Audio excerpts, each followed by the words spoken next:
Аппарат, депутаттарға айтсаңыздар келишсин. Жұмысты баштайлы.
Урматтуу депутаттар, отурсаңыздар.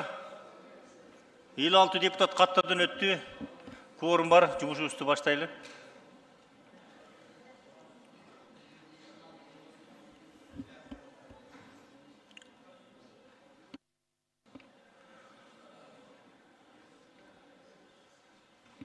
Суроо берүүчүлөр барбы? Суроо берүүчүлөр жок. Анда ушу экинчи маселе боюнча комитеттин корутундусун окуу үчүн агрардык саясат, суу ресурстары, экология жана регионалдык саясат боюнча комитеттин төрагасы Кенжебаев Аманкан Батырбековичке сөз берилет. Рахмат, Нурбек, экөөнү бир эле окуйт, ведениясы менен Жок, кодекс. экөөнү өз-өзүнчө окуп коебуз. Азыр сиз Рахмат.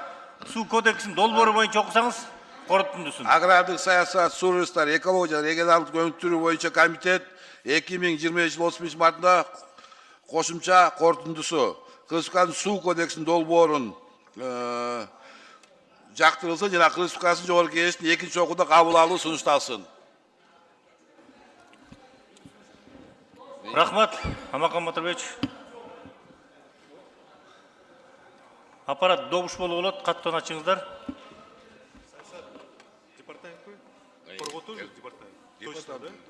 Каттоодон 64 депутат өттү, каттоону жабыңыздар.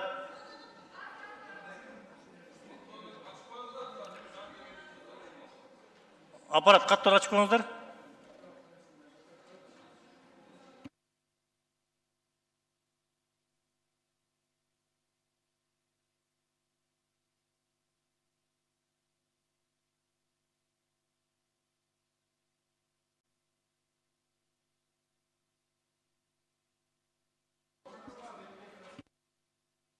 Алтымыш беш депутат каттоодон өттү.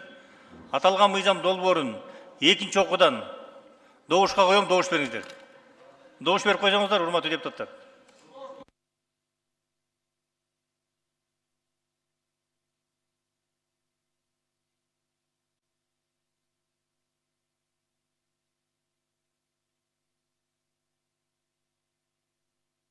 Макул 62, каршы 1, баары 63, катталды 65. Мыйзам долбоору экинчи окуудан кабыл алынды. Аманкан Батырбекович, кийинкисинин суу кодексин колдонууга киргизүү жөнүндө мыйзам долбоорунун корутундусун окуп коесузбу? Агрардык саясат, суу ресурстары, экология жана регионалдык өнүктүрүү боюнча комитет 2025 жылдын 31 мартта кошумча корутундусу Кыргыз Республикасынын суу кодексин колдонууга киргизүү жөнүндө долбоорду жактырылсын жана Кыргызстан жогорку кеңештин экинчи окууда кабыл алуу сунушталсын. Рахмат. Аппарат каттоону ачыңыздар. Каттоодон өтүп коюңуздар суранам, урматтуу депутаттар. Каттоодон 68 депутат өттү, каттоону жабыңыздар. Аталган мыйзам долбоорун экинчи окуудан добушка коем, добуш бериңиздер.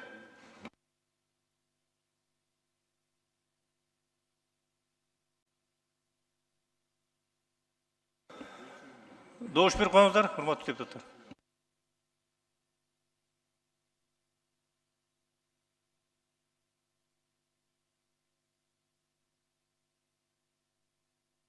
Макул 62, каршы 1, баары 63, катталды 68. Мыйзам долбоору экинчи окуудан кабыл алынды. Чакырылгандар бара берсеңиздер болот, кийинки маселени карайбыз.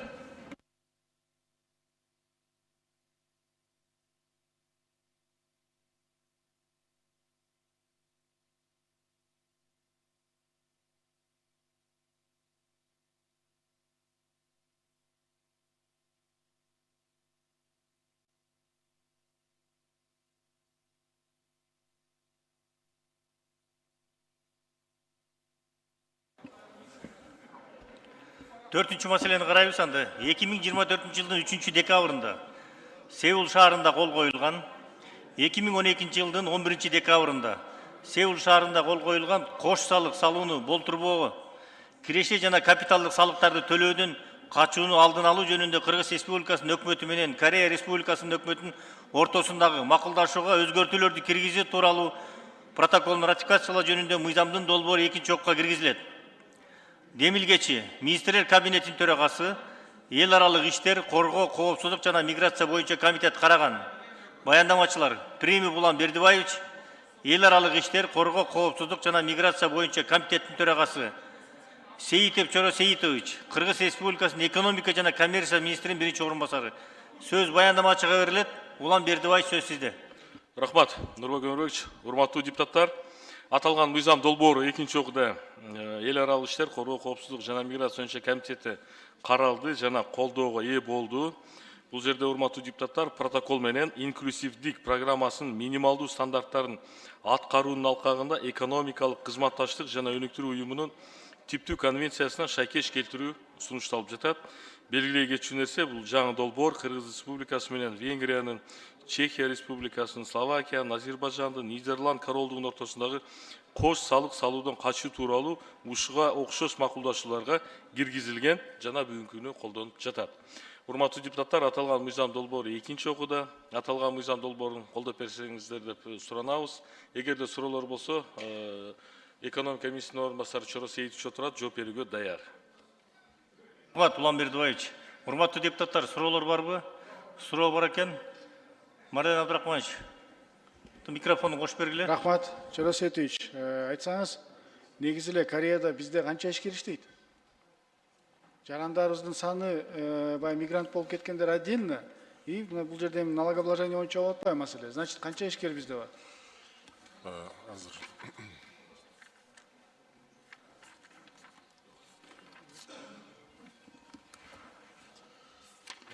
Бүгүнкү күнү саламатсыздарбы? Бүгүнкү күнү бизде 144 компания бар экен. Ошонун баары Корея менен иштешет, түздөн түз. Бизде Кореядан көбүнчө машина ташып келет, анан жанагы косметика болсо керек, Машина гана эмес, башка экспорттук, импорттук товарлар бар, ошол. Основной кайсылар анда? Импорт боюнча биз негизги ооба туура айтасыз, машина, жабдыктар жана электр жабдыктар болот экен. Анан тышкары ушу медициналык товарлар. Ошо мен айткан косметика. Экспорт болсо бул чакан көлөмдө бал, тукумдар, семена, продукты животного происхождения, бут кийим, электрикалык аппаратура жана ошол башкалар. Понятно, Жора Сейитович, айтайын дегеним мындай да. Эми бул кабыл алынып калса, ал жактан ташып келген биздин баягы машинелерди эң көп ошолор келет да. Баасына түздөн түз эми мындан ары түшүнө пайызына мындай кичине жолдоо болобу? Мардан Абдрахманович, бул Же алар жөн эле частный лицо болуп келип атабы? Компания катары эгерде регистрация өтсө Кореяда турабы? Ал жерде машинаны алып келип бизге ташып атса, ал жактан в любом случае налог төлөп атат. Демек азыр кичине болсо дагы жана двойной налог бияка келгенде да төлөйт. Ал жактан да төлөбөс үчүн бир жактан эле төлөй турган кылат дагы, кичине болсо дагы баасы Кореянын машиналарына түшөт, турабы? ооба, сиз туура айтасыз. Мисалы, эгерде Кореядан эки компания Кореядан Россияга же Кыргызстанга кетсе, бирок ошол менен бирге Россиянын салыгы 5% болсо, биздики 3% болсо, кээ ошо колдонуп 3% менен Кыргызстан аркылуу киргизиши мүмкүн да, Россияга киргизип. Ошондуктан ошого жол бербес үчүн биз ушул келишимди жана протоколду бекитип атабыз. Эгерде ушул жол бербесек, анда толугу менен Кыргызстан аркылуу тартипте 5% болобу, 10% болобу, 20% болобу, ушун толугу менен Кыргыз Республиканын бюджетине төлөшөт. Андай анализ жок экен анда, конкретно канча пайызга мисалы ошол алып келаткан машинелердин баасы түшүп калат деген, Жок, ал бул протокол жана бул келишим как раз нацелен на то, чтобы избежать размытия налогообложения. Как я вам сейчас привел пример. Но при этом она же тоже может в какой-то степени повлиять на то, что все-таки стоимость она была немного ниже. Потому что здесь же ведет речь о двойном налогообложении. Правильно? Если компании там зарегистрированы, оплачивают там налоги, то нечем им потом будет платить у нас же в Кыргызстане. Если в порядок мы приведем, то тогда все налоги, понижения налогов не будет. А здесь как раз... Ну, по крайней мере, два раза платить не надо. Двойных налогообложений вот, будет. Это же в любом случае принесет к снижению цены на машину, правильно? Мне кажется, это очень важный этот момент, и нам надо будет об этом информировать наше население. Да? Экинчи маселе жана трудовой мигранттар боюнча айтып калдым. Канча ал жакта биздин иштеп келет, эми биякта азыр Минтруд жок экен, бирок негизинен кайсыл жака биздин жарандар кайрылса болот. Ушул Кореяга барып иштеп келем деген жарандар кимге барса болот? Эң биринчиден ушул эмгек министрине кайрылса болот. Эмгек министринде миграция департаменти бар, потом центр занятости населения бар. Ошол аркылуу, ошол министрлик аркылуу Кореяга иштеп барганга мүмкүнчүлүк бар. Бул Кореяга барганда мындай целевой набор болот, контракт түзүп, себеби контрактсыз Кореяга барышка мүмкүн эмес, себеби ушул миграциялык ченемдиктер бар, ошого каршы кореялыктар ушу нелегализован миграцияларды кайра арестке салып же кайра Кыргызстанга жиберишет. Ошондуктан мен деле чыгып кетет элем, эгерде Кореяга ким барса ошол тартип менен, мыйзам менен барышы керек.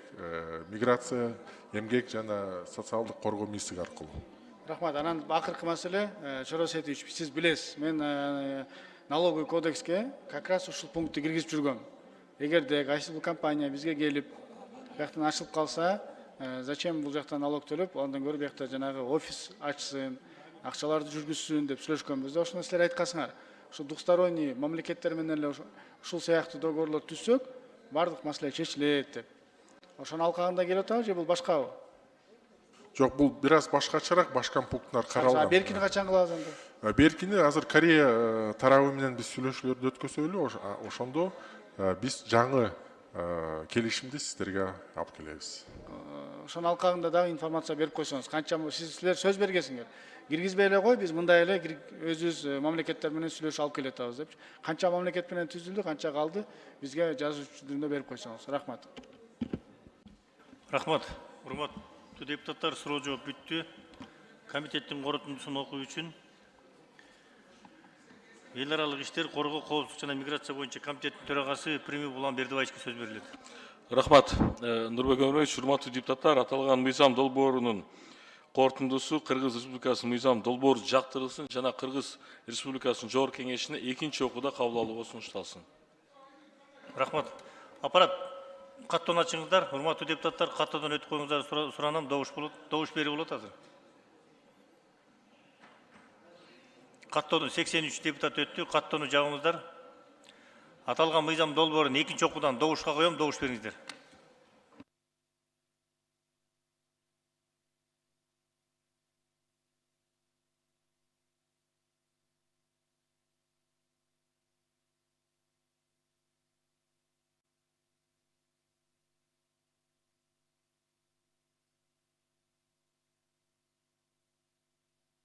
Макул 75, каршы жок, баары 75, катталды 83. Мыйзам долбоору экинчи окуудан кабыл алынды. Чакырылгандар бара берсеңиздер болот. Кийинки маселе боюнча чакырылгандар келип отуруңуздар.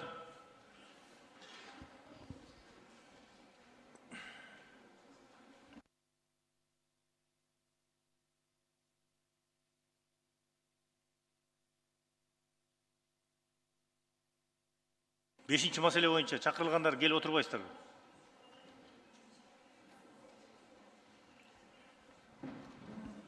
Эки миң жыйырма төртүнчү жылдын 5 ноябрында Бишкек шаарында кол коюлган Кыргыз Республикасы министрлер кабинети менен Венгриянын өкмөтүнүн ортосундагы аба каттамы жөнүндө макулдашууну ратификациялоо тууралуу мыйзамдын долбоору биринчи окууга киргизилет. Демилгечи министрлер кабинетинин төрагасы, эл аралык иштер, коргоо, коопсуздук жана миграция боюнча комитет, транспорт, коммуникациялар, архитектура жана курулуш боюнча комитет, 2 комитет караган. Баяндамачы Төлөгөнов Канат Төлөгөнович Кыргыз Республикасы министрлер кабинетине караштуу Жарандык авиация мамлекеттин агенттигинин директорунун орун басары сөз баяндамачыга берилет. Канат Төлөгөнович, сөз сизде.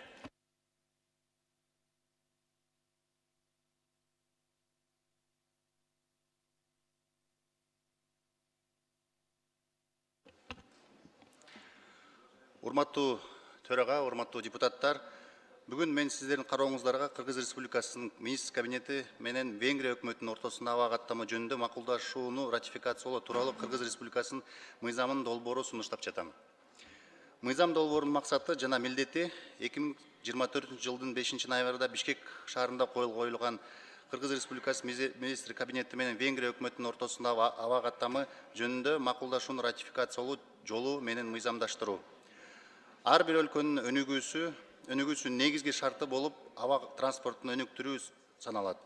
Ал шаарлар менен региондор байланышы түзүүгө, товар жүгүртүүнүн өсүшүнө, тейлөө чөйрөсүнүн кеңейишине жана өлкөнүн калкына активдүү кыймылына шарт түзөт. Эки өлкөнүн географиялык жактан алыстыгын эске алуу менен Кыргыз Республикасы менен Венгрия өкмөтүнүн ортосундагы эки тараптуу саясий экономикалык жана маданий кызматташтыкты өнүктүрүүгө көмөктөшүүчү маанилүү фактор болуп, эки мамлекет ортосунда түз аба байланышы эсептелинет. Аталган мыйзам долбоору Кыргыз Республикасынын Жогорку Кеңешинин эл аралык иштер, коргоо, коопсуздук жана миграция боюнча жана транспорт, коммуникациялар, архитектура жана курулуш боюнча комитеттердин тарабынан жактырылган. Андыктан макулдашуу, ратификациялоо үчүн тиешелүү ички мамлекеттик жол жоболорду аткаруу максатында жана жогоруда баяндалгандардын негизинде Кыргыз Республикасы министр кабинети менен Венгрия өкмөтүнүн ортосундагы аба каттама жөнүндө макулдашууну ратификациялоо тууралуу Кыргыз Республикасынын мыйзамынын долбоорун биринчи окуудан колдоп берүүңүздөргө суранам. Көңүл бурганыңыздарга рахмат. Рахмат. Урматтуу депутаттар, суроолор барбы? Аппарат таблону ачып коюңуздар.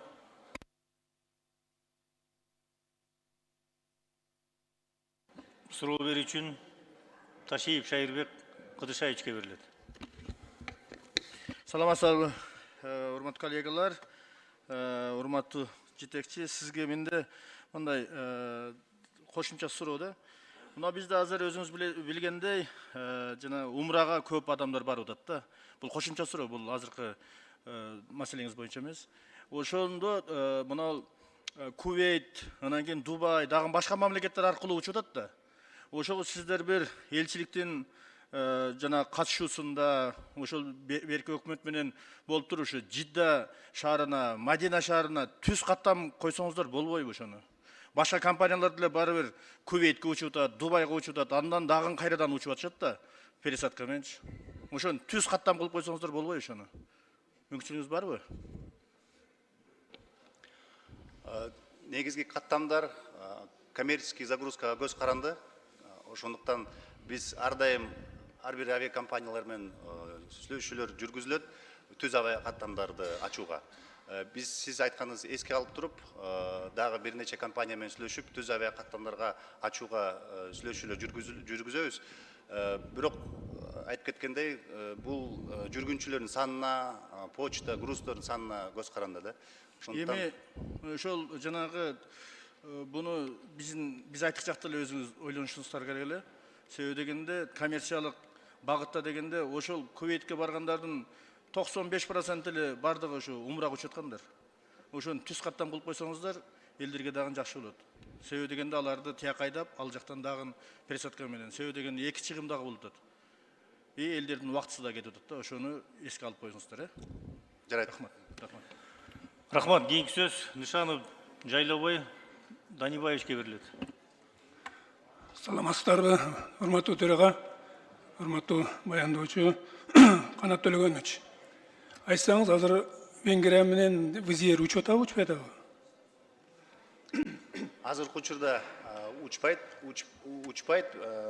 келишим кол коюлгандан кийин, бирок мен комитеттерде да айтып кеткем. Азыркы учурда саясий кырдаал үчүн мына атайын аскердик операция болгон үчүн Украина менен Орусиянын ортосундагы Украинанын аба мейкиндиги жабык азыркы учурда. Ошондуктан Визаир авиакомпания бул лоу-кост авиакомпания, булардын саясаты эң кыска маршрут менен учууга саясат жүргүзөт.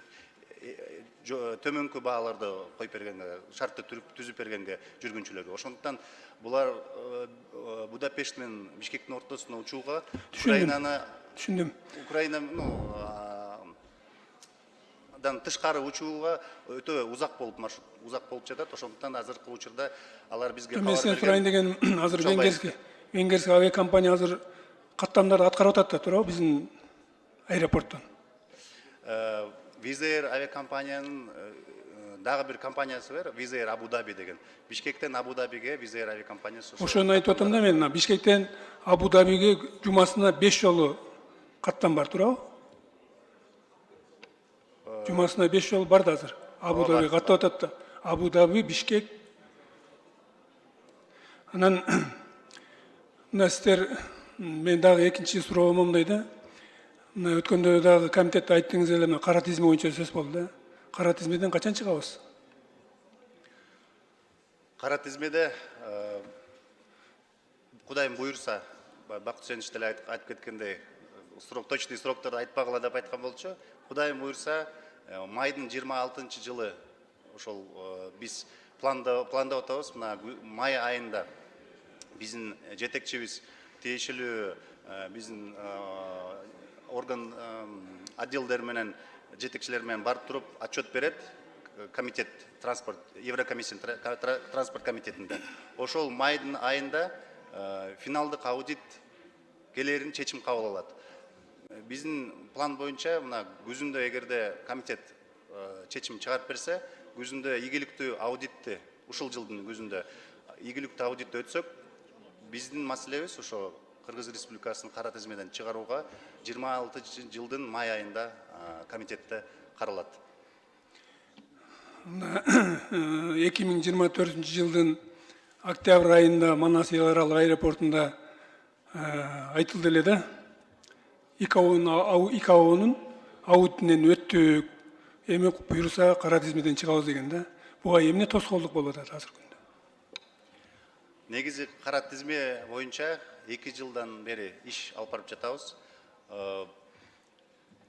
Аудиттен, ИКАО аудитин өтүүчү бул бизге Еврокомиссия тарабынан койгон шарт болчу. Биз 2 ИКАО аудитинен ийгиликтүү өттүк. Анан кийин мына март айында эң биринчи жолу бизден Еврокомиссиядан техникалык жардам катары предварительный аудит өткөзгөн болчу. Бизге көрсөтүп берди да, кайсы эмнени текшеребиз финальный аудитте. Финальный аудитке даярдыктар мындай айтканда бизге көрсөтүлгөн болчу да, жардам берүүгө. Ошондуктан ИКАОнун аудиттери бул Еврокомиссиянын өкүлдөрү келүүгө алдын ала бизге биринчи айткан болчу да, ИКАОнун 2 аудитине өткүлө, андан кийин биз келебиз деп. Биз ошол аудиттерин ийгиликтүү өтүп, анан кийин биз ошол маселебиз каралып атат да. Бул мындай айтканда тепкичтер болчу, алдын ала тепкичтер. Биз ал тепкичтерди өтүп туруп, эң кийинки тепкичтерге баратабыз. Анда өткөнгө чейин ушуну жарыялабай туруш керек эле да. Мына биз аудиттен өттүк, ийгиликтүү болду деп Манас эл аралык аэропортунун председатели, төрагасы өзү айтканда, Манас Самудинович. Себеби дегенде мен ушул тармакта иштегем да. Анан дайыма эле бизде мына ИКАОдон аудиттер келатат, даярдангыла деп эле ушу маселе кылчу эле да. Мына азыр 2024 жыл октябрда өткөнбүз дейт. Эми сиз айтып атасыз 2026 жыл өтөт депчи. 2026 жылы чыгабыз эми кара тизмеден, туурабы? Сиздин айтууңуз боюнча да. Тилекке каршы көп нерсе бизден көз каранды эмес. Ошондуктан биз эми жол картасы катары ошо тепкичтерди өтүп туруп, негизи ошол кара тизмеден чыгууга жөнөкөй процесс эмес. Азыркы учурда 15 өлкө, 100 авиакомпаниялар ошол евро биримдигин кара тизмесинде. Көп өлкөлөр очередте мындай айтканда турат. Ошондуктан бизге Еврокомиссия приоритет берди, анткени биз көптөн жылдан бери кара тизмедебиз. Анан бул Манас Самудинович мүмкүн айткандар, ошол биз бир тепкичти катары өттүк деп, ошо кара тизмеге дагы бир кадам жасадык деп айтылган болчу ошол сөз. Рахмат. Рахмат. Суроо жооп бүттү. Комитеттин корутундусун окуу үчүн эл аралык иштер, коргоо, коопсуздук жана миграция боюнча комитеттин төрагасы Премия Булан Бердибаевичке сөз берилет. Рахмат, Нурбек Өрмөбекович. Урматтуу депутаттар, аталган мыйзам долбоору жактырылсын жана Кыргыз Республикасынын Жогорку Кеңешине биринчи окууда кабыл алууга сунушталсын. Рахмат. Аппарат каттоон ачыңыздар. Урматтуу депутаттар, каттоодон өткөнүңүздү суранам. Каттоодон 83 депутат өттү. Каттоону жабыңыздар. Аталган мыйзам долбоорун биринчи окуудан добушка коем, добуш бериңиздер.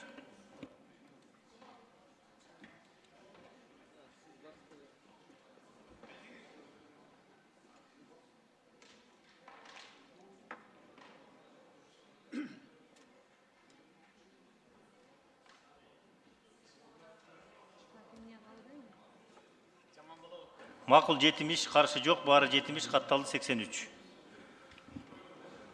Мыйзам биринчи окуудан кабыл алынды. Чакырылгандар бара берсеңиздер болот.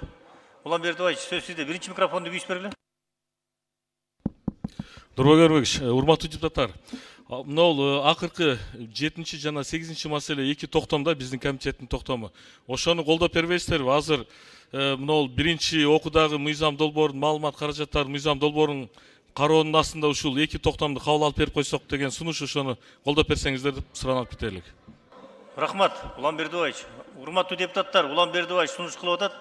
Кийинки 7-8 маселе биздин бул ичкеле өзүбүздүн маселелер экен, ошон үчүн экөөнү эки токтомду карап берип коюп, андан кийинки 6 маселени караса деп. Макулсуздарбы? Анда добушка коем, добуш бериңиздер. Добуш берип коюңуздар, урматтуу депутат.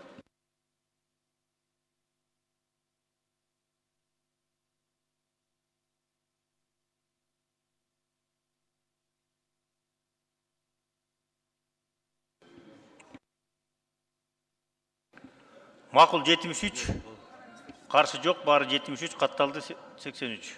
Сунуш кабыл алынды. Анда 7 маселени карайбыз.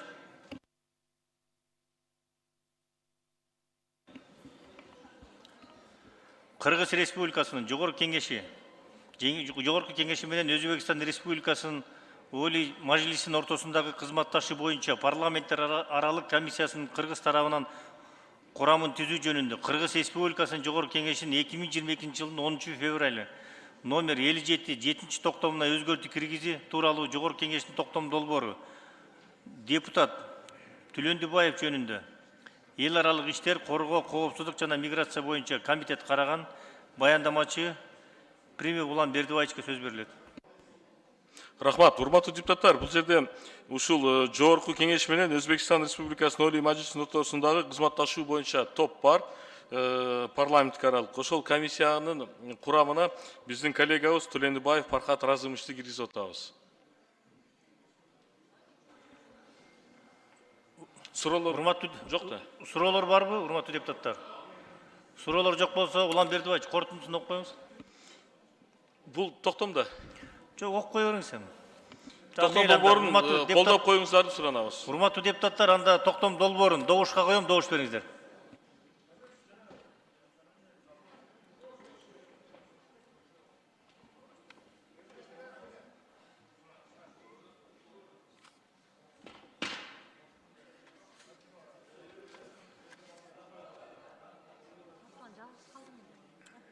Макул 73, каршы жок, баары 73, катталды 83. Токтом долбоору кабыл алынды. 8 маселе. Кыргыз Республикасынын Жогорку Кеңешинин Европа Бирлиги Кыргызстан парламенттик кызматташтык комитетине Кыргыз Республикасынын парламенттик делегациясын түзүү жөнүндө 2022 жылдын 10 февралындагы номер 55 7 токтомуна өзгөртүүлөрдү киргизүү тууралуу Жогорку Кеңеш токтом долбоору депутат Салымбеков жөнүндө эл аралык иштер, коргоо, коопсуздук жана миграция боюнча комитет караган. Баяндамачы Премьер Улан Бердибаевичке сөз берилет. Рахмат, Нурбек Өмүрбекович, урматтуу депутаттар, өзүңүздөргө маалым болгондой, аталган токтомго ылайык Култаева Гүлшаркан оконуна биздин коллегабыз өзүнүн депутаттык мандатынын ыйгарымына токтолгонуна байланыштуу анын ордуна Салымбеков Жумабек Мамытбаевичти Европа Бирлиги Кыргызстан парламенттик кызматташтык комитетине Кыргыз Республикасынын Жогорку Кеңешинин парламенттик делегациясынын курамына киргизилип жатат. Аталган токтом долбоорун колдоп бериңиздерди суранабыз. Рахмат, урматтуу депутаттар, суроолор барбы? Суроолор жок. Анда токтом долбоорун добушка коем, добуш бериңиздер.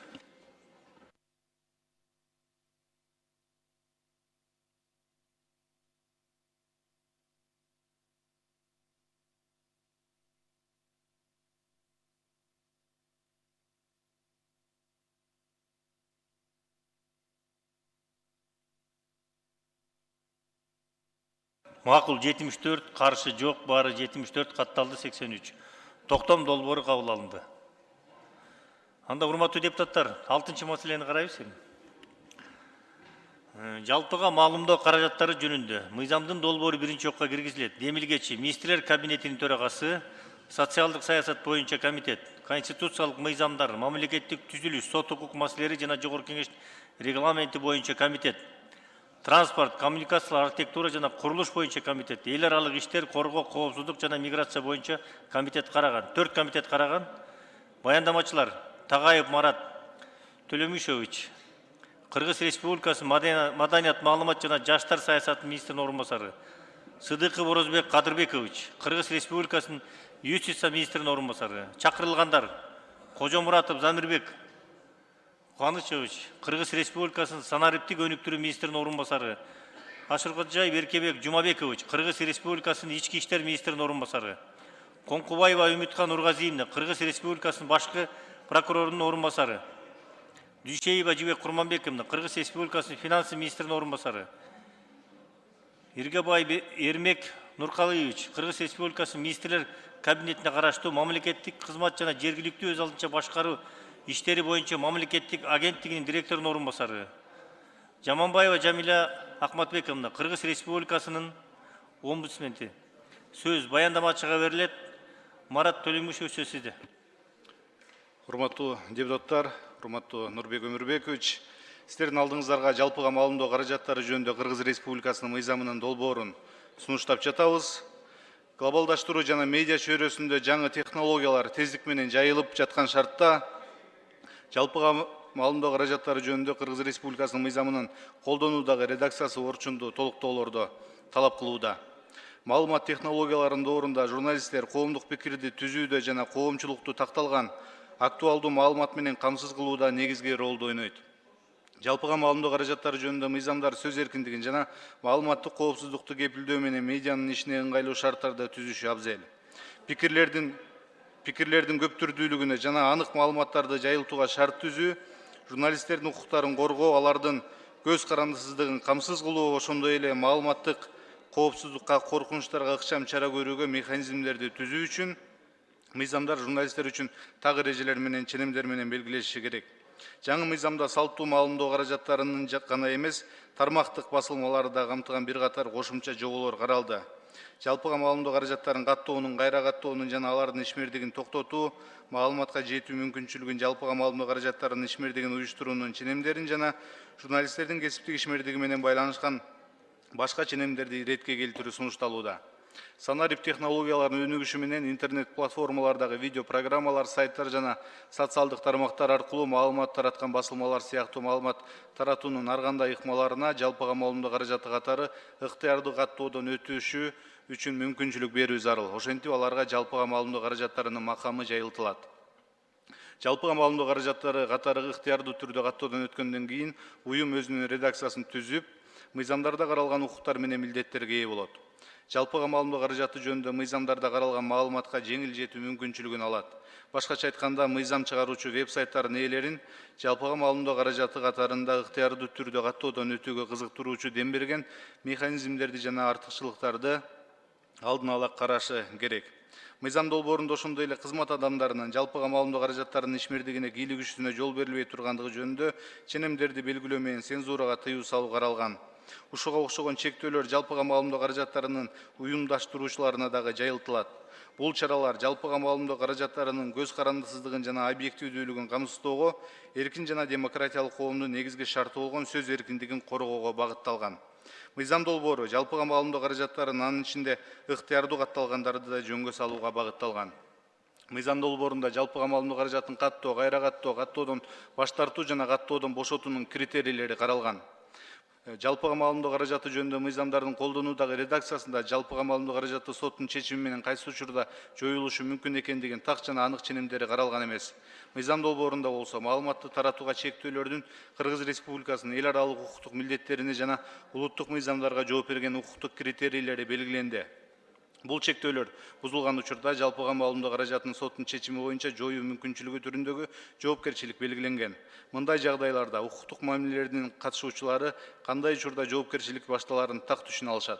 Мисалы, мыйзамдын 5-беренесинин 1-пунктун бузган учурда маалымат жаатындагы укуктук орган жалпыга маалымдоо каражаттарынын дарегине мыйзам бузууну токтотуу тууралуу эскертүү бере алат. Эгерде 12 айдын ичинде 2 же андан көп эскертүү аткарылбаган болсо, бул шарттарда сот аркылуу жалпыга маалымдоо каражатынын ишмердүүлүгүн токтотууга негиз боло алат. Мыйзам долбоорунда пикирин билдирүү жана маалыматка жетүү эркиндигин чектөөнүн зарылдыгы жана шайкештигин аныктоо үчүн биринчи жолу коомдук кызыкчылык түшүнүгүнүн редакциясы сунушталды. Бул принцип ошондой эле сөз эркиндигин кыянат пайдалануу учурларын болтурбоо үчүн журналисттер менен жалпыга маалымдоо каражаттарынын ишмердигин тагыраак жөнгө салууга мүмкүндүк берет. Урматтуу депутаттар, бул мыйзамдын кыска тарыхына токтоло кетейин. Өзүңүздөр билгендей, 2022 жылы жумушчу топ түзүлүп бул мыйзам долбоору иштелип чыккан, бирок коомдогу талаш тартыштардан кийин, журналисттердин, жарандык коомдордун, коомдун өкүлдөрүнүн нааразычылыгынан кийин президент алар менен жолугуп кайра кайтарып алуу тапшырмасын берген. Биздин министрлик кайра кайтарып алып, жумушчу топ түзүлүп, ал жумушчу топко дал ошол сындап жаткан журналисттер, жарандык коомдун өкүлдөрү, жогорку кеңештин депутаттары кирип, толугу менен дал ошол мыйзам долбоорун өздөрү биздин катышуубуз менен иштеп чыкты. Азыр сиздерге дал ошол мыйзам долбоору өзгөртүлбөстөн сунушталып, биринчи окууда сунушталып жатат. Ал негизги кайсыл пункттар? Мурда журналисттер жергиликтүү администрациядан баштап бардык мамлекеттик органдардан суроо талап алыш үчүн ал аккредитациядан өтүшү керек болчу, бирок ал алынып салынды бул мыйзам долбоорунда. Ошондой эле экинчи маселеси бул каттоо маселеси. Биз интернет платформаларына ыктыярдуу түрдө каттоо мүмкүнчүлүгүн бердик жана аны эки министрликте эмес, бир гана юстиция министрлигинен өтө алышат. Мыйзам долбоорунун кыскача мазмуну дал ушундай. Биринчи окууда колдоп берүүңүздөрдү өтүнөбүз. Рахмат. Аппарат таблону бериңиз.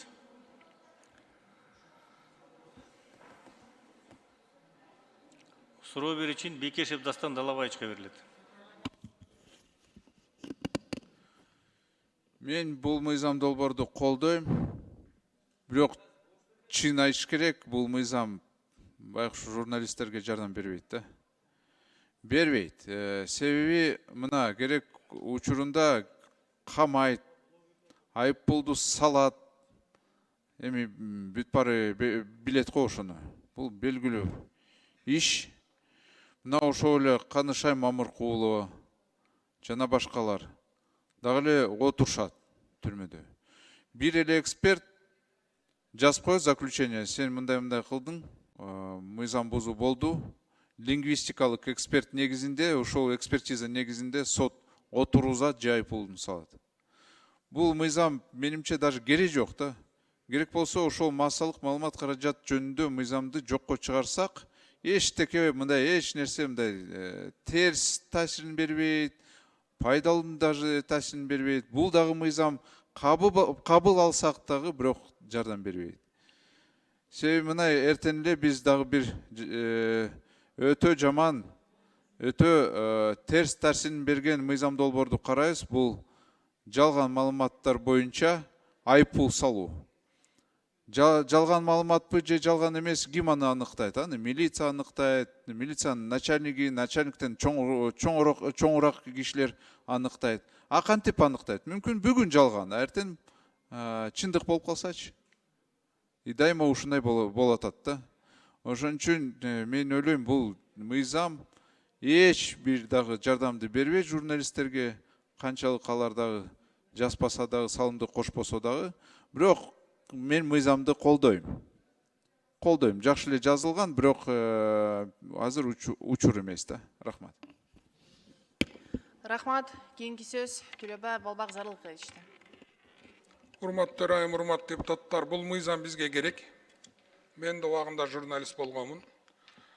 Аят газетасынын главный редакторуга чейин саясий баяндамачы болгом. Алмаз Аршенович Атамбаев мен чабышканмын убагында.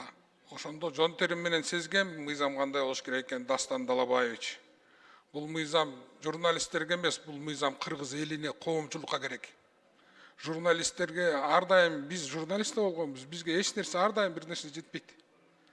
Биз кээде ашып да түшүп кетчүбүз.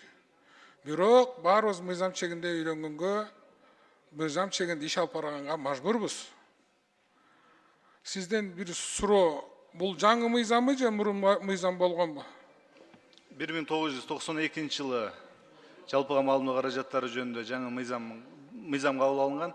Ошондон кийин мына канча жыл убакыттан кийин бул жаңы мыйзам долбоору сунушталды. Бул мыйзам именно ошо жанакы масс-медиага тиешелүү турабы, басма сөзгө? Туура. Бул блогерлерге, жана мен өзүм блогер деп сезген, мен өзүм журналист деп сезген блогерлерге тиешеси жок. Аларга тиешеси жок, бул кесипкөй журналисттерге, маалымат каражаттарына. Эң туура. Бул кесипкөй журналисттерге, жана мен масс-медиамын деп регистрациядан өткөндөргө тиешелүү турабы? Туура. Мунун ичине мисалы азыр биз жана жалган жала боюнча дагы бир мыйзамдарды кабыл албадык. Мисалы образно говорю, мени Дина Масла аябай сүйөт, Кактус Медиа. Кактус Медиада мен жөнүндө жазат, бирок астына эмнени гана жазбайт. Бул мыйзам кабыл алгандан кийин ошол Кактус Медиа ошол астындагы комменттерге да жооп береби, жооп бербейби? Ал редакция астындагы комментарийлерге жооп бербейт. Бул жерде мыйзам долбоору журналисттердин укугун коргоого багытталган жана маалымат каражаттарынан. Эгерде экинчи окууда да сунушумду беремин. Именно ошол ар кандай фейктер туура аны Кактус Медиа журналисттер жазбашы мүмкүн. Ар кандай фейктер, провокаторлор, үчүнчү күчтөр Кыргызстанда коопсуздукка коркунуч келтирип тургандар отуруп алып жаза бериши мүмкүн да. Мени менен Динаны чабыштырып, биз менен өкмөттү чабыштырып. Ошон үчүн кайсы масс медиа жарыяласа, ошонун астындагы соцсеттеги комменттерине да жооп бериш керек. Эгер менин балбак сен туура эмес иштеп атасың, сен вообще болбогон эме экенсиң десем, мейли. Балбак сен СМ, ТП, сен тигиндей экенсиң, мындай болуп атасың десе, бул башка багыт. Ушуга редакция жооп берип, мындай комменттер менен мындай аккаунттарды өчүрүш керек. Биз экинчи окууда ушул сунушту беребиз. Эгер өкмөт да ого макул болсо, ушуну иретке салалы, да конструктивдүү оюн айта берсин.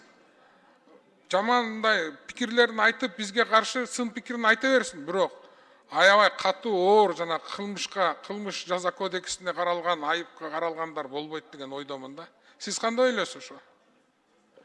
урматтуу Балбазарлыкович, негизинен редакция астына түшкөн комментарийлерге жооп берүүсү туура эмес болуп калат. Бирок ал редакция өзүнүн ички мазмунунда дал ошондой комментарийлерди өзүн сыйлаган редакция тазалап турушу керек. Улут аралык кастыкты козуткан, же болбосо мамлекеттик бийликти төңкөрүүгө багытталган, же болбосо оор багыттар боюнча. Азыр ошондой компьютерде өзү неме бар да, сөздөрдү кошуп койсо эле аны өчүрүп турат да. Сиз ушуга макулсузбу? Мен макулмун. Өзүн сыйлаган бир канча редакция мен билем Кыргызстанда.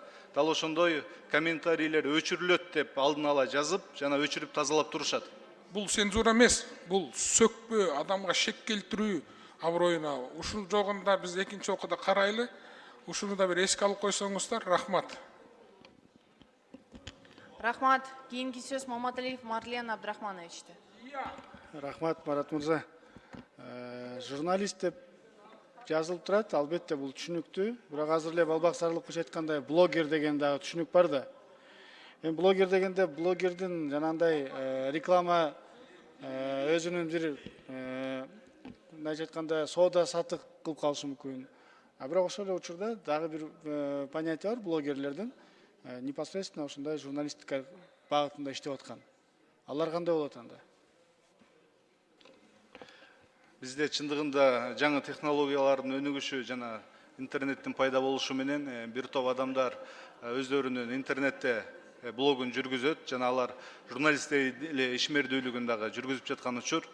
Чындыгында каттоодон өтүү боюнча биринчи мыйзам долбоорунун вариантында сөзсүз түрдө деген бар болчу, бирок бул жанакындай сындардан кийин ал алынып салынды. Бирок блогерлер тууралуу бул мыйзам карабайт. Эгерде сиздер дагы өзүңүздөр карап көрүп бир сунуштарды берсеңиздер, эгерде мүмкүн сөзсүз түрдө каттоодон өтүш керек болсо, биз ошентип гана айырмалай алабыз да. Ал каттоодон өткөн болсо журналист, каттоодон өтпөй эле өзүнүн Facebook, Instagram же YouTube'дагы программасын алып барып жатса, ал журналист эмес деп. Бирок бул каттоого көпчүлүк журналисттер жана жарандык коомдун өкүлдөрү каршы чыгышкан, ошондуктан бул алынып салынды. Мындай да айтайын дегеним, КТРди көргөндөн көрө азыр көбүнчө Instagram жана башка социалдык тармактарда отурат дейм, жаштар, особенно жаштар. Бара бул баары жоголо турган нерсе, ал эми жаңы түшүнүктөр келе турган нерсе. Бүгүн кандайдыр бир определение берип, кандайдыр бир жок дегенде айтып кеткендей, түшүнүктүү блогер эми понятное дело, өзүнүн блогун алып барат. Айтып атпайм дагы деле, эгерде соода сатык жүргүзсө, башка нерсесин кылса, дагы бир башка темада кулинария, билбейм, башка бир темада жүргүзө берсин, аларды как журналист катары мындай баалай албайсың да. Непосредственно саясий немеге карап, көз карашын кылып, журналистикалык изилдөөлөрдү жүргүзүп, кадимки деле өзүнүн журналисти алып бара эле жүрбөйт. Көп тайм аттарын атап эле коюн. Аларга кандай болуп калат анда? Бир тарапка иштейт, экинчи тарапка иштебей болуп калабы? Анда эртеңки күнү ал журналисттер менен журналист эмес, мен блогермин деп кетип калат да. Марлен Абдурахманович, туура айтасыз, мындай маселе бар. Биз сиздин сунушту дагы экинчи окууда кагаз кат түрүндө берсеңиз, биз карап көрүшүбүз керек. Чындыгында биздин азыр блогерлер өзүнүн берүүсүнүн эң башында журналисттик ишмердүүлүктү коргоо жана бул мыйзамдардын беренесин келтирет, бирок ал эч кандай каттоодон өткөн эмес. Мен ушул мүмкүнчүлүктөн пайдаланып, журналисттик ишмердүүлүк менен алектенип жаткан блогерлерди мен каттоодон өтүүгө жана жанакы көтөрүп жүргөн күбөлүгүн мыйзамдаштырууга чакырат элем. Мен эми айтайын дегеним бир эле, биз эми блогер деп өзүнчө бөлгөнү менен, бирок мен аларга каршы чыккан жокмун же наоборот колдогон жокмун. Маселе адам эмес. Маселе эртең кайра эле ушул өзүбүздүн мыйзамдарыбызды бурмалап, башка бир форматка өткөтпөйлү деген эле сунуш болот. Экинчи окууда мен сөз түрдө берейин. Аларды, по крайней мере, определениясын карап коелу. Аларды киргизбесек да, как журналист, но хотя бы как определение, кто они такие и как они могут себя регулировать. В том числе блогер, который занимается частными своими делами, и если это тот же блогер, который занимается журналистикой. Ладно, экинчи окууда беребиз анда. Макул. Рахмат, кийинки сөз Сербаев Алишер Ташбаевичте. Рахмат, урматтуу төрайым, саламатсыздар урматтуу кесиптештер жана бүгүнкү отурумдун катышуучулары. Мен баяндамачыга айтат элем да, бул жерде коллегаларга да. Эми бул могу жалпы маалымдоо каражаттары жөнүндөгү мыйзам бул керек. Мен колдойм. Эмне үчүн дегенде бул 2022 жылдан бери келип атат. Буга чейин дагы комитеттерде, жыйындарда чоң талкуулар болгон, өзүбүздүн оюбузду айтып, анан мыйзам чийки деп кайтарганбыз да. Ошол оңдоо түзөтүүлөр менен мыйзамдын долбооруна жакшы эле аракеттерди кылсыздар. Бирок бул жерде сиз өзүңүздүн баяндамаңызда да айтып кеттиңиз, бул журналисттерге эле жазылды депчи. Бизде коомдо көрүп атабыз, моундай кандайдыр бир адамдын укуктарын бузган, шек келтирген, доо кетирген жак бул каттабадан өткөн журналисттер эмес. Ошол өзүнүн блогун алып барган, веб-сайттарды алып барган, андан сырткары өздөрүнүн жеке журналисттик иликтөөлөрүн, кандайдыр блогторун, баракчаларын алып барган биздин жарандарда болуп атат кеп.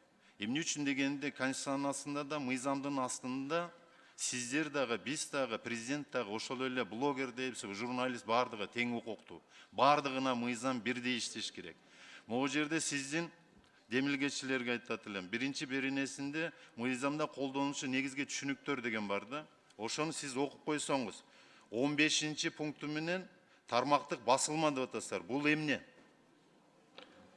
Алишер Ташбаевич, тармактык басылма бул интернет басылмалар. Толук окусаңыз. Тармактык басылма туруктуу аталышы бар, жалпыга жеткиликтүү телекоммуникациялык тармактар аркылуу массалык маалыматты электрондук санарип формасында жайылтуу үчүн арналган электрондук басылма түрүндө маалымат жайылтуу формасы.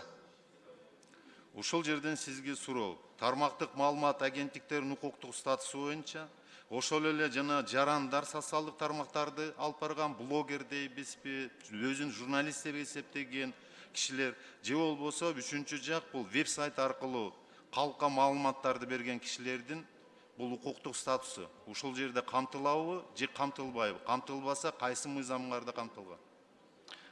Алишер Ташбаевич, бул маалымат каражаттарын гана камтыйт. Ал эми сиз айткан блогер жана жарандарды камтыбайт бул мыйзам. Бул болгону маалымат жалпыга маалымдоо каражаттары тууралуу. Мисалы үчүн биз билген мына Балбак Зарылкыч айтып аткан Кактус Медиа юридикалык жак катары өзүнүн башка каттоосу бар, бирок маалымат каражаты катары каттоосу болбошу мүмкүн да. Ошон үчүн мыйзамды бардыгына жазып келиш керек эле да. Могул жерде мен ушул боюнча жанагы жарандар боюнча блогерлер веб-сайттарын, жеке журналисттик жанаалар боюнча мен өзүмдө сунушумду берем. Буну киргизиш керек. Коомдо көйгөйдү, эки ача ойду түзүп келген ошолор болуп атат. Бардыгынын астында мыйзам тең болуп, ошол эле кылмыш жаза кодекси, же болбосо башка кодекстердин бардыгы иштеш керек. Андан кийинкиси маалыматты жайылтууга чектөөлөрдө 5-чи берене менен сиздер 2-чи пункту менен жол бербөө боюнча чараларды көрүүгө тийиш деп атасыздар да. Ошонун 2-чи подпунктун окуп койсоңуз. Макул, жарайт.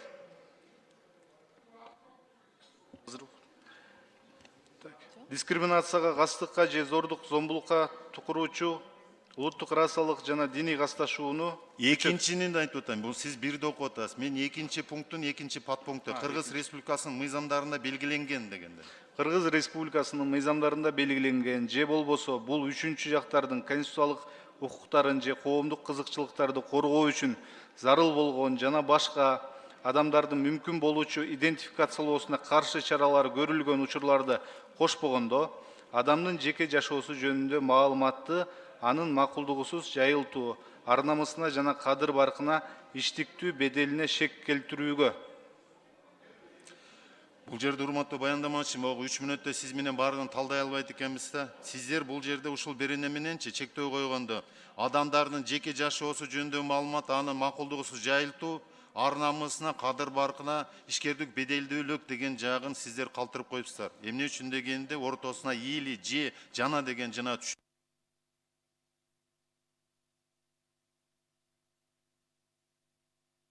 Рахмат. Кийинки сөз Атамбаев Сейитбек Алмазбековичте. Рахмат, Төрайым. Мен жана азыр коллегам Балбак Зарлыкович айтып атат. Атамбаевдин убагында чабышып аттым деп элечи. Негизи акыркы убакта ушу Атамбаевдин фамилиясы теги көйчүккө кирген тикенектей болуп калды да, негизичи. Сүйлөбөй эле отурам бу жерде аныс деле. Бирок сүйлөгөнгө аргыс болуп атам да. Негизи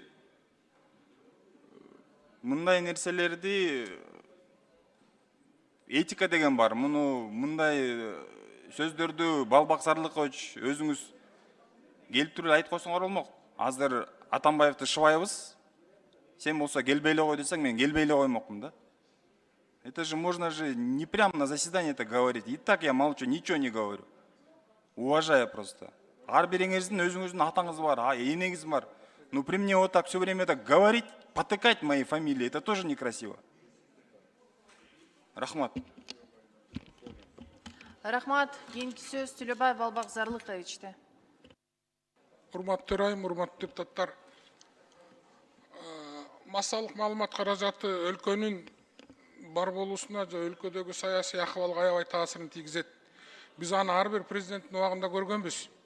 Ар бир президенттин убагында аны менен жашаганбыз биз. Өлкөдө цензура болуп атат, өлкөдө мындай тоскоолдуктар болуп атат дегендер чыккан. Бизди журналисттерди ушинтип камап атат. Бизге мындай коркунуч келтирип атат дегендер да болгон. Биз бардыгы мындай мыйзамсыз талаадан чыгып иштегенге баарыбыз көнүп алганбыз да. Ошон үчүн биз өзүбүздүн жеке кызыкчылыгыбызды эмес, биз өлкөнүн кызыкчылыгын коргошубуз керек да. Бирок ошол эле убакта ушул акыркы 30 жылдыкта биз кабыл алган мыйзамдар менен 30 жылда келгени менен биз сөз эркиндиги деген аябай чоң баалуулукту биз өзүбүзгө сиңирип алганбыз да. Ушул ар кандай мыйзамдар менен биз сөз эркиндигин токтотуп, жана аны балталап албашыбыз керек. Биз наоборот сөз эркиндигине басым жасап, аны өркүндөтүп өстүрүшүбүз керек. Бирок ар бир эле журналист сөз эркиндиги десе, аны өзүнүн эркиндиги деп эсептеп алган да. Алар коомго эмес, өзүнө кызмат кылып калган. Биз андайларды билип атабыз. Азыр мурун иштеп жүргөндүн баарын журналист деп койгонбуз. Ошон үчүн дүйнөлүк коомчулукта Кыргызстанда бир блогер кармалса, аны журналист деп эсептеп алганбыз. Андай кыйын экен. Ошондой эле демократияга, ошондой эле сөз эркиндигине жардам берет экен. Андагы азыр журналистика же басма сөз ээсимин дегендер деп айткандар, ошол журналисттердин айтканын айтып көрбөйбү чыгып? Алар билет, анын күнөө экенин айтпайт.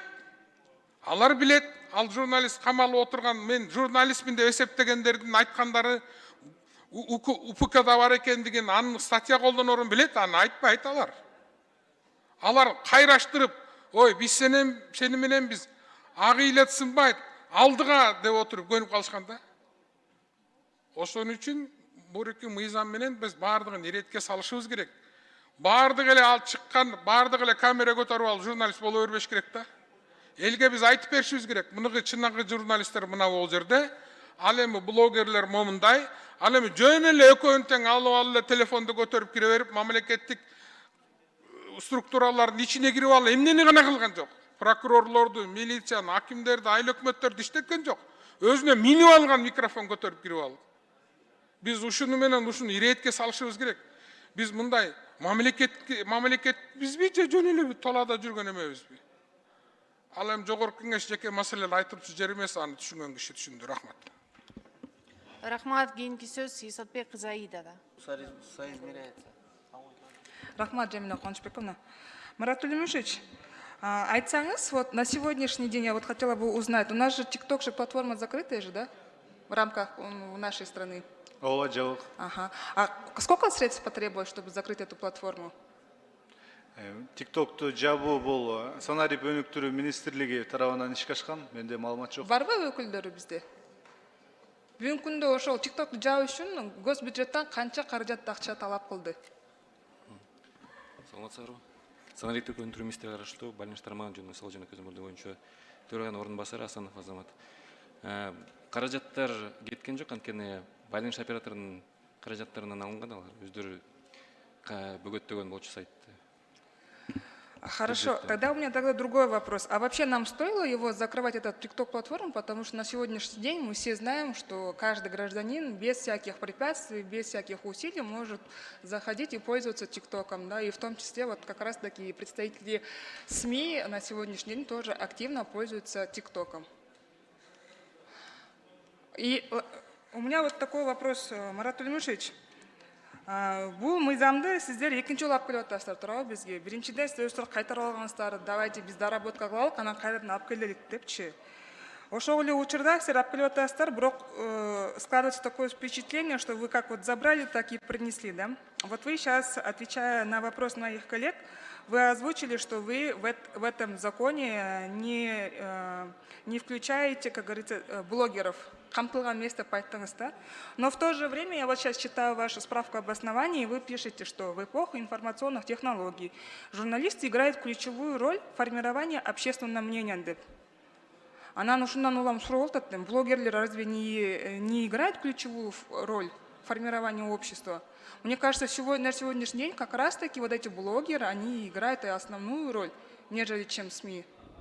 Урматтуу Аида Исатбек кызы, сиз туура айттыңыз. Блогерлер тууралуу өзүнчө мыйзам долбоорун иштеп чыгуу зарылдыгы бышып жетилди.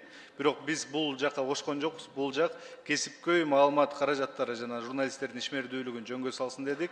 Ал эми азыр мурда да айткан бир канча вариант блогерлер тууралуу иш үстүндө талкууланып жаткан учур. Мүмкүн биз блогерлер тууралуу дагы мыйзам долбоорун сунуштап калабыз жакынкы аралыкта. Ошондо мен түшүнүп атамбы, туура түшүнүп атамбы, азыр ошонун үстүндө иш алып барып атасыздар, да? Ооба. Мен ойлойм, бизге мындай мыйзам керек деп, неге дегенде, азыр бизде чуть ли там не каждый третий, да, с телефоном ходит и блогерством занимается. И ошо үйдө да айтып кеткендей эле, как раз таки блогеры, они очень сильно как раз таки влияют на мнение общества. Поэтому я думаю, что было бы здорово, если мы бы это все-таки как раз таки включили в этот законопроект. Но если вы говорите, что у вас он будет отдельным законом, то хорошо, мы тоже сунушу береміз. Рахмат. Кийинки сөз Бекешев Дастан Далабаевичте. Рахмат, экинчи жолу жазылдым. Бул жерде мындай суроолор пайда болду да, себеп кээ бир мындай уже мурунку түшүнүк менен жашап жүрүшөт да. Орозбек Кадырбекович, азыр любой киши барып сотко кайрыла алабы? Не жөнүндө мисалы? Не, вообще мындай жарандык процесс, административдик процесс. Укуктарын коргоо үчүн кайрыла алат. Сөзсүз юридикалык факультетти бүттүм деп дипломду алыш керекпи? Жок, бүгүнкү күндө Жок туурабы? сиз соттук өкүлчүлүктү айтып атсаңыз, анда бүгүн эрежеге жеткен аракетке жөндөмдү жаран. Жок, любой жаран бере берет туурабы? Кайрыла алат. Любой жаран юрист катары иштей алат, дипломду албай. Жарандык жана административдик иштер боюнча соттук өкүлчүлүк ишин ашкара алат. Кыла алат, туурабы? Эми Марат Төлөмүшевич, ырчы дипломду албаса, ырчы эмеспи? Ырчы? Ырчы. Мейли, анда программист мисалы дипломду албаса, ал программист бола албайбы уже? Боло алат, урматтуу Дастан Бола алат, Албаевич. Сурооңузду түшүнүп Мен атам. сизге эмнеге ошону айтып атам? Кээ депутаттар мындай айтып атышат да, блогерлер бул журналисттер эмес. Ушундай айтып атышат да, бул эски түшүнүк.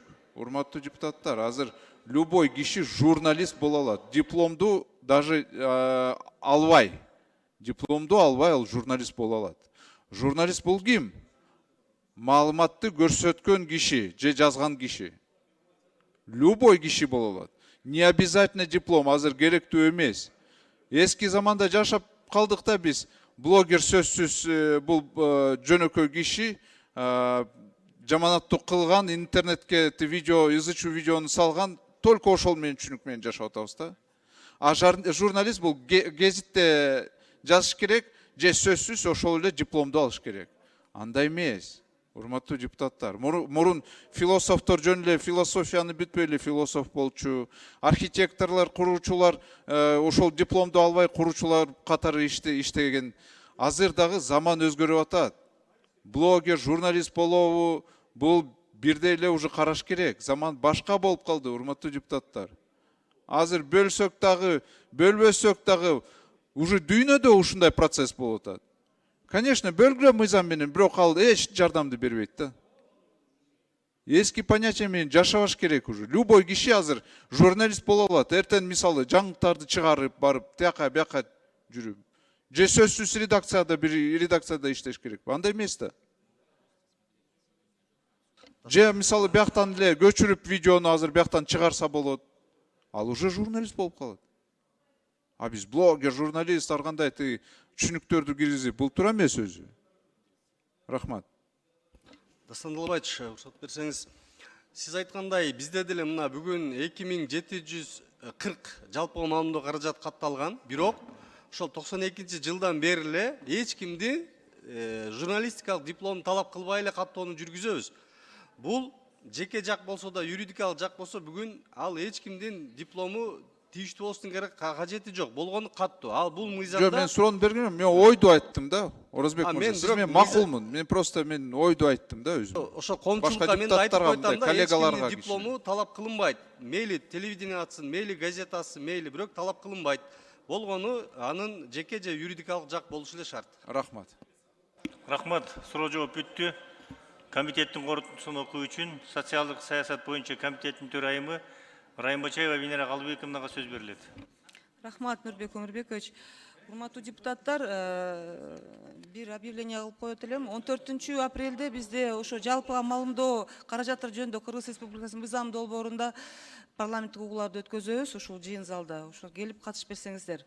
Комитеттин корутундусу жалпы маалымдоо каражаттар жөнүндө Кыргыз Республикасынын мыйзам долбоорунун концепциясы жактырылсын жана аны комитеттердин сунуштарын эске алуу менен биринчи окууда кабыл алуу Кыргыз Республикасынын Жогорку Кеңешине сунушталсын. Колдоп бериңиздерди суранабыз. Рахмат. Аппарат каттоону ачыңыздар. Урматтуу депутаттар, каттоодон өтүп коюңуздар суранам. Каттоодон 82 депутат өттү. Каттоону жабыңыздар.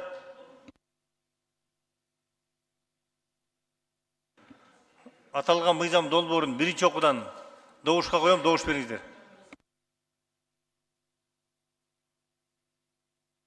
Добуш берип койсоңуздар, урматтуу депутат.